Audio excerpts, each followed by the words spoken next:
Palazzo बनाने के लिए मैंने 2.25 मीटर कपड़ा लिया है और ये इस तरह से डबल कर रखा है मैंने। यहाँ से ये बंद साइड है और यहाँ से ये ओपन साइड है और ये लंबाई है इस कपड़े की, और मैंने इसको डबल कर लिया है। अब हम यहाँ से इसका दूसरे वाला किनारा इस तरह से फोल्ड कर देंगे, इसको डबल कर देंगे। अब इस कपड़े की 4 लेयर हो गई है हमारी, और अब हम इसको बिल्कुल बराबर बिछा लेंगे। अब हमें कपड़े की किनारे पर सीधा मार्क कर लेना है और यहाँ से कपड़े को कट कर देना है। इससे साइड का जो भी एक्स्ट्रा कपड़ा है, आधा तिरछा कपड़ा है, वो कट होके अलग हो जाएगा और हमारे कपड़े की चारों लेयर बराबर हो जाएगी। देखिए ऐसे कट करके आपको अलग कर देनी है ये किनारी। अब हम नीचे से 3 इंच पर मार्किंग करेंगे।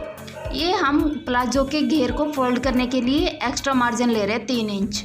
अगर आप डिज़ाइनर घेर बना रहे हो तो आप उसके अकॉर्डिंग ये एक्स्ट्रा मार्जिन ले सकते हैं। यहाँ मैंने 3 इंच पर मार्किंग की है। इसके बाद हम अपने प्लाजो की लंबाई लेंगे। प्लाजो की जो तैयार लंबाई है वो 36.5 इंच बनानी है हमें, तो आधा इंच मैं ज़्यादा लूँगी। 37 इंच पर यहाँ निशान लगा रही हूँ। आधा इंच ज़्यादा हमने इसलिए लिया है, जब हम प्लाजो में ऊपर इलास्टिक अटैच करेंगे तो ये आधा इंच हमारा सिलाई में जाने वाला है। तो मैंने 37 इंच पर निशान लगाया है और यहाँ से हम सीधी लाइन ड्रॉ कर लेंगे। उसके बाद मैं निशान लगाऊंगी 15 इंच पे। 15 इंच पे मैंने इसलिए लगाया है क्योंकि हमारे जो हिप है वो 44 इंच है और 44 इंच का चौथा हिस्सा हुआ हमारा 11 इंच। अब 11 इंच में हमें 4 इंच लूजिंग देनी है, तो इसलिए मैंने 15 इंच पर ये मार्किंग की है। अब हम ऊपर वाले निशान से नीचे की साइड 12.5 इंच पे एक निशान लगाएंगे। ये प्लाजो के क्रोच एरिया का निशान है। यहाँ ये हमारे प्लाजो के आसन के लिए निशान है 12.5 इंच पर।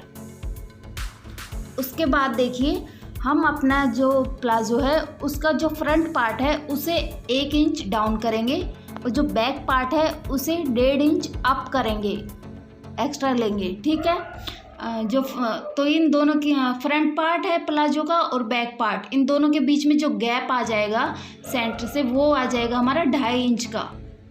इससे क्या होगा, जो भी आप लोगों की शिकायत आती है कि हमारा प्लाजो आसन से खिंचाव करता है या फिर नीचे से खिंचाव करता है, बैक से खिंचाव करता है, उसकी वजह ये होती है कि आप बैक पार्ट और फ्रंट पार्ट को इक्वल रख लेते हैं। ये आपको बिल्कुल भी इक्वल नहीं रखना है। चाहे आप प्लाजो पैंट बना रहे हो, चाहे आप ट्राउज़र बना रहे हो, कुछ भी बना रहे हो, बैक पार्ट आपको 1.5 इंच अप रखना है और फ्रंट पार्ट आपको 1 इंच डाउन रखना है।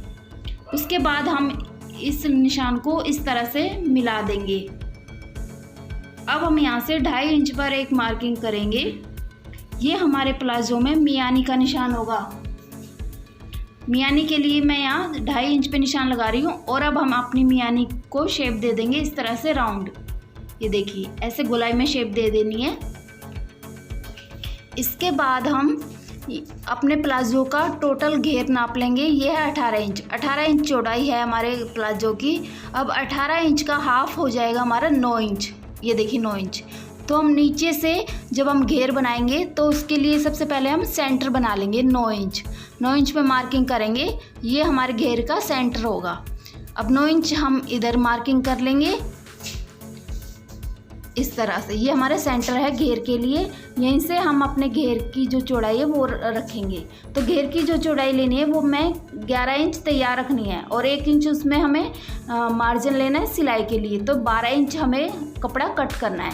12 इंच के लिए सेंटर से 6 इंच इधर निशान लगाना है और 6 इंच दूसरी साइड, तो ये 12 इंच हो गया। अब मैंने सेंटर में इसलिए रखा है, सेंटर में रखने से ये फ़ायदा होता है कि हमारे जो वही आसन में खिंचाव और प्लाजो में खिंचाव वो जो हमारी प्रॉब्लम है वो बिल्कुल सॉल्व हो जाती है। फ्रंट पार्ट आप ऊपर से डाउन रखें और उसके बाद नीचे घेरा फोल्ड करने के लिए सेंटर का मार्क करें और उसके बाद आप इस तरह से शेप पट्टी से बिल्कुल परफेक्ट शेप दें। तो आपके आसन में बिल्कुल भी खिंचाव नहीं आएगा, प्लाजो में कहीं भी कोई खिंचाव नहीं आएगा। बिल्कुल परफेक्ट शेप आपकी प्लाजो की या पैंट की या ट्राउज़र की बन के आने वाली है। अब हम दूसरी साइड भी शेप पट्टी से ही शेप देंगे इस तरह से। शेप पट्टी की जो गोलाई है वो अंदर की साइड रखनी है हमें इस तरह से और यहाँ से मार्किंग कर देंगे। अब देखिए यहाँ से हमें ऊपर से ये जो किनारा सा रह गया, हमें कोना बन के रह गया, ये कोना हमें निकालना नहीं है। यहाँ से हम हल्का सा कर्व कर देंगे, इस तरह से हल्की से गोलाई देते हुए ऊपर ले जाएंगे ताकि हमारी शेप अच्छी आए। अब हम फ्रंट पार्ट की कटिंग करेंगे। सबसे पहले तो जो हमने मार्किंग की थी उसी पर हमें कटिंग करनी है फ्रंट पार्ट की। फ्रंट पार्ट के लिए हमने प्लाजो के कपड़े के 2 पीस लिए हैं ऊपर के। नीचे के 2 कपड़े की जो लेयर है वो हमने छोड़ दी है, ऊपर की 2 लेयर ही कट कर रहे हैं हम। सिर्फ 2 लेयर हम फ्रंट पार्ट के लिए कट कर रहे हैं इस तरह से। इसके बाद इस कपड़े को हम हटा देंगे और जो बैक पार्ट के लिए जो हमने मार्किंग की थी सेम वही मार्किंग हम अब यहाँ कर लेंगे और इसको किनारे से मिला देंगे इस तरह से। अब हम बैक पार्ट की कटिंग कर रहे हैं। बैक पार्ट के लिए हमें 2 लेयर लेनी है कपड़े की और फ्रंट पार्ट के लिए भी 2 लेयर लेनी है। ये हमारी 4 लेयर थी, 2 लेयर फ्रंट पार्ट के लिए, 2 लेयर बैक पार्ट के लिए।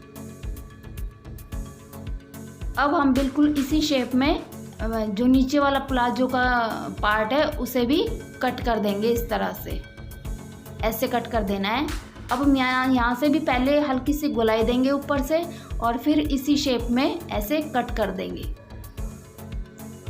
तो ये हमारे प्लाजो की जो कटिंग है वो एक तरह से पूरी हो चुकी है। उसके बाद हम ये जो यहाँ से कपड़ा जॉइंट था इसे भी कट करके अलग अलग कर लेते हैं दोनों पार्ट को।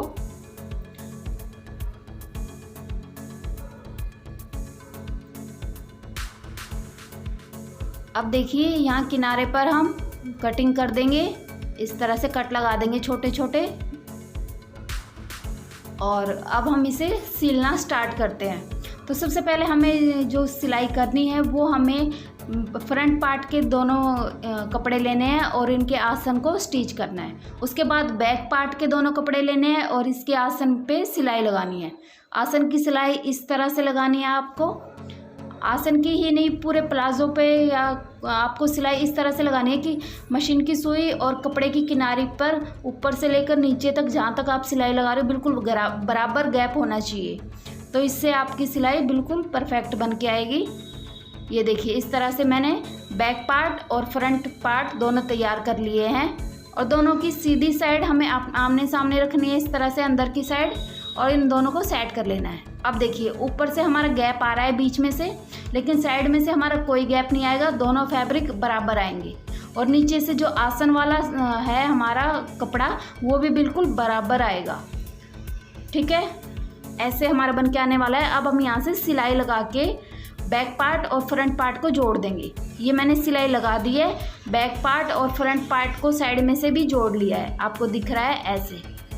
अब हमें क्या करना है, अब हमें अपने प्लाजो की घेर तैयार करना है। तो जो हमने कट लगाए थे छोटे छोटे वहीं से हमें कपड़े को पकड़ना है और इस तरह से फोल्ड कर देना बराबर, और हाथों से ही हमें यहाँ क्रीज बना लेनी है इस तरह से सीधा करके, और प्रेस करते हुए हाथों से ही क्रीज बना लेनी है। और फिर हम थोड़ा सा कपड़ा अंदर की साइड फोल्ड करेंगे इस तरह से, और यहाँ भी हमें क्रीज बना लेनी है। अब हमें यहाँ से सिलाई लगा देनी है इस पर, बिल्कुल फिनिशिंग के साथ ये सिलाई हमें लगानी है ऐसे। अगर आप कोई डिज़ाइन बनाना चाहते हैं तो यहाँ प्लाजो के घेर पर डिज़ाइन भी बना सकते हैं। ये देखिए ये मैंने फोल्ड कर लिया है। अब हमें एक साइड एक पैर का पार्ट लेना है और यहाँ पर सिलाई लगाते जाना है इस तरह से। अब हमें यहाँ से सिलाई लगाते जाना है और यहाँ क्रोच एरिया पे हमें 2 से 3 सिलाई लगानी है, पक्का कर देना है। ठीक है, तो ये मैंने सिलाई कंप्लीट कर ली है। अब हमें ऊपर की साइड जोड़नी है इलास्टिक जोड़ने के लिए मैंने पट्टी ली है। इस पट्टी की जो चौड़ाई है वो मैंने प्लाजो की चौड़ाई से थोड़ी ज़्यादा ही रखी है, और इसकी जो लंबाई है वो ज़्यादा रखी है, और चौड़ाई है वो 3 इंच ली है। इलास्टिक से आधा इंच ऊपर की साइड ज़्यादा है, आधा इंच नीचे की साइड ज़्यादा ली है। तो ये हमें जो पट्टी है उसका मेज़रमेंट है। उसके बाद जो इलास्टिक है वो मैंने 15 इंच ली है डबल करके, सिंगल में 30 इंच हो जाएगी। और यहाँ से मैंने स्टिच कर लिया है इलास्टिक को, इस तरह से राउंड बना लिया है स्टिच करके। अब हमें सबसे पहले पट्टी को जोड़ना है प्लाजो के साथ, तो उसके लिए हम इस तरह से जोड़ेंगे। पट्टी को प्लाजो के सीधी साइड पे रखना है जो एक सिलाई वाला निशान है, इससे हमें पट्टी को आधा इंच ज़्यादा रखना है ऐसे, और फिर इस पर सिलाई लगाते जाना है। पूरी पट्टी को हमें प्लाजो के साथ जोड़ देना है, ऐसे पूरी पट्टी को। ये मैंने जोड़ दी है, ये तो आप जोड़ ही सकते हो, आसान है बिल्कुल। ये जोड़ दी है। अब जो एक्स्ट्रा पट्टी का कपड़ा है उसे हम कट कर देंगे इस तरह से नाप के। ये बिल्कुल नाप के जब आपको कट करना है, और पट्टी का कपड़ा हमेशा थोड़ा ज़्यादा ही लेना है। अब हम यहाँ किनारे पे सिलाई लगा देंगे। इस पर सिलाई मैंने लगा दी है। अब यहाँ से जो हमारी थोड़ी सिलाई रह गई थी, यहाँ से यहाँ भी हम सिलाई लगा के इसे अच्छे से अटैच कर देंगे। ये देखिए पूरे प्लाजो पर मैंने पट्टी को अटैच कर दिया है। आप देख सकते हैं, ऐसे आपको अटैच करनी है। ये बिल्कुल आसानी से अटैच हो जाएगी। अब हमें इस पट्टी को प्लाजो की उल्टी साइड पे फोल्ड करना है ऐसे। ये जो सिलाई का निशान आ रहा है, ये हमें प्लाजो के अंदर की साइड लेके आना है। बाहर से नहीं दिखना चाहिए, कि बाहर से ऐसे नहीं दिखना चाहिए कि हमने पट्टी में जोड़ लगाया है। और इस पर मैंने प्रेस करके पट्टी को अच्छे से सेट कर लिया है। ये देखिए मैंने प्रेस कर दिया है इस पर, और पट्टी को अच्छे से सेट कर लिया है। अब हमें डालनी है इसमें इलास्टिक हम ऐसे डालेंगे और ऐसे इसको फोल्ड कर देंगे। तो सबसे पहले हम प्लाजो को इस इलास्टिक के घेर के अंदर ले आते हैं। नीचे से घेर के इलास्टिक के अंदर इस तरह से डाल लेते हैं प्लाजो को। ये हमने डाल लिया है। अब हमें लगाने में आसानी होगी, इलास्टिक डालने में आसानी होगी। ऐसे और ऐसे फोल्ड करेंगे और यहाँ से सिलाई लगा देंगे। सिलाई लगाते टाइम आपको ध्यान रखना है कि इलास्टिक पर बिल्कुल भी आपकी सिलाई नहीं आनी चाहिए कहीं से भी। इलास्टिक को आपको सिलाई के अंदर रखना है, पट्टी के अंदर रखना है। इलास्टिक के ऊपर बिल्कुल भी सिलाई नहीं आनी चाहिए, ज़रा से भी, एक टाक का भी नहीं आना चाहिए, वरना आपका प्लाजो ख़राब हो सकता है। तो इस तरह से हम डालते जाएंगे, इलास्टिक को अंदर की साइड करते जाएंगे और पट्टी को सेट करते हुए इस पर सिलाई लगाते जाएंगे। ऐसे देख सकते हैं आप, ये बिल्कुल आसान तरीका है, सबसे आसान तरीका है ये इलास्टिक को अटैच करने का, प्लाजो में डालने का। बिगनर्स भी इसे आसानी से बना सकते हैं। अब क्या होगा, हमारे जो प्लाजो का घेर है ऊपर से वो तो ज़्यादा है, इलास्टिक कम है, तो हम इलास्टिक को खींच लेंगे इस तरह से पीछे से। बस हमें खींच लेंगे, बस हमें ये ध्यान रखना है कि हमारी इलास्टिक घूमनी नहीं चाहिए, ठीक है। खींचते टाइम घूमने नहीं चाहिए, ये नहीं है कि ऊपर का पार्ट नीचे आ गया, नीचे का ऊपर। बिल्कुल सीधी इलास्टिक रखते रहना है और आपको हल्की हल्की खींचते रहना है इलास्टिक को। जहाँ भी इलास्टिक आपको लगे कि अब आगे इलास्टिक कम है, तो वो बैक साइड से आप खींच ले आगे की तरफ, क्योंकि इलास्टिक पर सिलाई नहीं आ रही है हमारी, तो ये आसानी से खींच जाएगी। ऐसे ऐसे खींचते जाना हमें, और पूरे प्लाजो पर इस तरह से हमें सिलाई को कंप्लीट कर लेना है। इसमें कोई सिलवट वगैरह कुछ भी नहीं आएगी, ये आसानी से बिल्कुल सीधी सिलाई लगेगी, एकदम सफाई के साथ ये लग जाएगी। ये देखिए, ये मैंने लगा ली है। अब ये जो प्लेट्स है, ये इसमें बैक में ज़्यादा कहीं कम है, तो इसको हम इक्वल कर लेंगे प्लेट्स को। ये फ्रंट पार्ट है, ये बैक पार्ट है, दोनों पार्ट को हम आमने सामने लेके आएंगे। दोनों सिलाई वाले निशान को आमने सामने लेके आएंगे हम इस तरह से, देखिए बिल्कुल। और इसको हम हल्का सा खींचेंगे, इस तरह से खींचेंगे तो ये प्लेट्स है वो अपने आप बिल्कुल इक्वल डल जाएगी। अब हम साइड वाले पार्ट को भी आमने सामने पकड़ के ऐसे खींचेंगे, तो ये बिल्कुल सबसे पहले आपको ये प्लेट्स बिल्कुल बराबर कर लेनी है इस तरह से। साइड के दोनों पार्ट आमने सामने आने चाहिए, और बैक और फ्रंट के दोनों पार्ट आमने सामने आने चाहिए ऐसे खींचने से। तो समझो आपकी इलास्टिक बिल्कुल सही डल गई है। उसके बाद आपको क्या करना है, एक हाथ से आपको पीछे से कपड़े को पकड़ना है, और एक हाथ से आपको इलास्टिक के आगे वाले हिस्से को पकड़ना है बिल्कुल टाइट, और फिर पीछे की साइड खींचते जाना है, और इस पर सिलाई बिल्कुल सेंटर में लगाते जाना है। ये सिलाई लगाने से क्या होगा, ये हमें इतना खींचना है कि हमारा जो कपड़ा है प्लाजो का वो बिल्कुल सीधा आए। ये देखिए, प्लेट्स नहीं डलनी चाहिए इसमें सिलाई से। प्लेट्स जो है वो बाद में अपने आप डल जाएगी, इलास्टिक जब इकट्ठी होगी। तो इलास्टिक को आपको अभी खींचना है, और खींच के तब आपको इस पर सिलाई लगानी है। ये देखिए, हमारा प्लाजो बन के रेडी है। ये बीच में सिलाई हमने इसलिए लगाई थी इलास्टिक के, ताकि हमारी इलास्टिक बाद में घूमे ना, ऊपर की नीचे ऐसे गोल गोल ना घूमे, इसलिए हम इस पर सिलाई लगा के फिक्स कर देंगे। अब इसके बाद जो मैं अपने चैनल पर वीडियो लेके आने वाली हूँ वो आपके लिए बहुत ज़्यादा हेल्पफुल होगी।